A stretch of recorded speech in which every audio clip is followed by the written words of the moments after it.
Bonjour, je suis Clémence Aburtolra, docteur en études anglophones, spécialisée en littérature britannique et en histoire de l'art des jardins.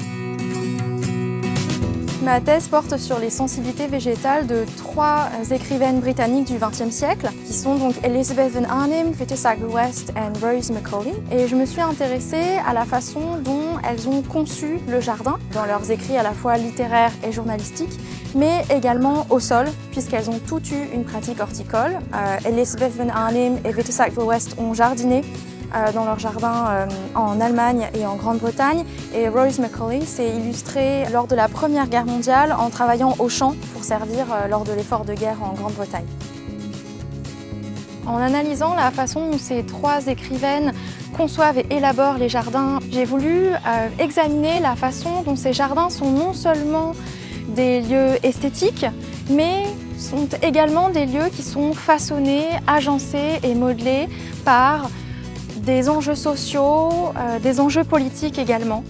Je me suis également intéressée à la portée éthique et environnementale de l'écriture et de la pratique horticole de ces trois écrivaines jardinières également. Pour mener à bien mes recherches, j'ai travaillé à la fois sur des textes littéraires et journalistiques rédigés par mes trois autrices, mais j'ai également étudié des plans de jardin contemporains des années 1920-1930.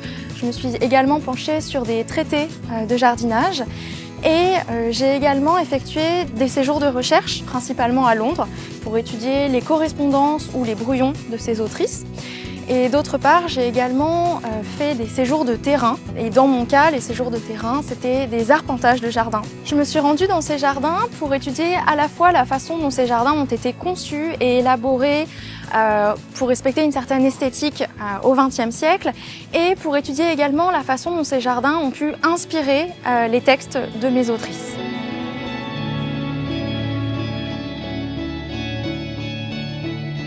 Cette approche interdisciplinaire reflète mes deux passions, la littérature et les jardins. Après avoir mené des études d'anglais en master et en préparant le concours de l'agrégation d'anglais, j'ai voulu m'outiller pour me former en histoire de l'art des jardins et en études paysagères, d'abord à l'École nationale supérieure du paysage de Versailles, puis au musée du jardin de Londres.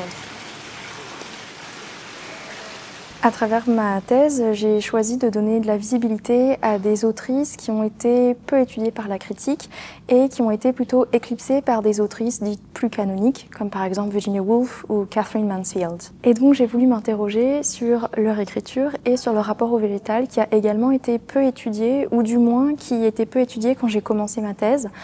À présent, les choses commencent à évoluer, de plus en plus de critiques commencent à s'emparer de ce sujet, notamment avec l'émergence de nouvelles méthodologies ou de nouvelles disciplines, comme par exemple les humanités environnementales, la phytocritique ou les plant studies. L'aspect novateur de la thèse repose également sur l'approche interdisciplinaire que j'ai adoptée, puisque si le jardin anglais a déjà été beaucoup étudié par des historiens de l'art, il a été peu étudié via le prisme de la littérature et de l'étude des plans de jardin. Une des forces de la thèse, c'est donc de faire dialoguer constamment la littérature avec les jardins et leur matérialité.